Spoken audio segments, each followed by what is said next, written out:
দর্শক এ নিয়ে আরো জানাতে সিলেট থেকে আমাদের সাথে যুক্ত হচ্ছেন সহকর্মী আজহার উদ্দিন শিমুল। শিমুল, আপনি জানাচ্ছিলেন সকাল থেকে হাসপাতালে রয়েছেন, এই মুহূর্তে একটু জানাবেন মরদেহগুলো হস্তান্তর করা হয়েছে কিনা, যারা গুরুতর আহত অবস্থায় ভর্তি রয়েছেন তাদের কি অবস্থা?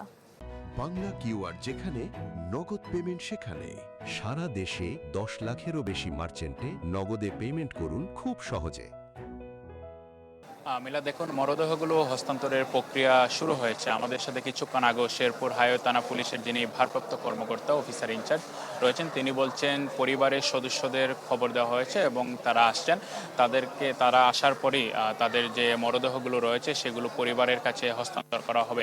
কিছুক্ষণ আগে আমরা এখানে যে এলাকায় রয়েছি, Sylhet MAG Osmani medical college হাসপাতালে যিনি পরিচালক রয়েছেন তিনি বলছেন যে 9 জন মারা গিয়েছে, এর মধ্যে 2 জনের লাশ ওসমানী মেডিকেল হাসপাতালে নিয়ে আসার পথে মারা গিয়েছে এবং তিনি বলেছেন তাদের লাশগুলো তিনি দেখে আসছেন এবং যারা আহত হয়েছে তারা হাসপাতালের বিভিন্ন ইউনিটে ভর্তি রয়েছে এবং তাদেরকে সেবা দেওয়া হয়েছে। তিনি বলছেন হাসপাতালের যারা রয়েছেন কর্তব্যরত ডাক্তাররা তাদেরকে নির্দেশনা দেওয়া হয়েছে এবং যাদেরকে যেসব ইউনিটে ভর্তি করা হয়েছে তাদের চিকিৎসা সুষ্ঠুভাবে চলছে বলে তিনি জানিয়েছেন।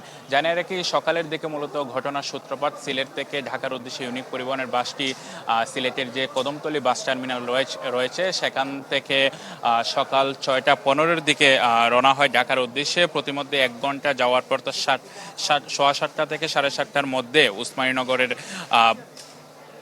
উসমানীনগর এলাকা পৌঁছালে দুটি যাত্রীবাহী বাসের মুখোমুখি সংঘর্ষ হয়।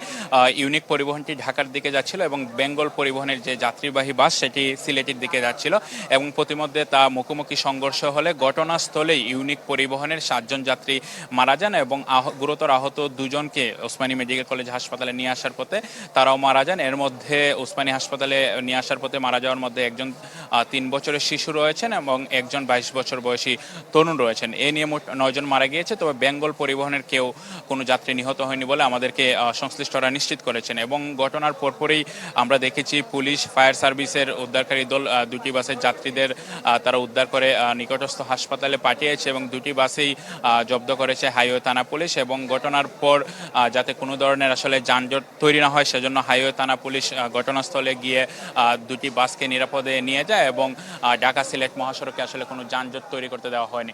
সব মিলিয়ে আমার কাছে এই ছিল মিলা সিলেট থেকে সবশেষ। জি শিমুল, ধন্যবাদ আপনাকে। দর্শক, সিলেটের ওসমানীনগরে 2 বাসের মুখোমুখি সংঘর্ষে 9 জনের প্রাণ গেছে। নিয়ে বিস্তারিত জানাচ্ছিলেন সহকর্মী আজহার উদ্দিন শিমুল।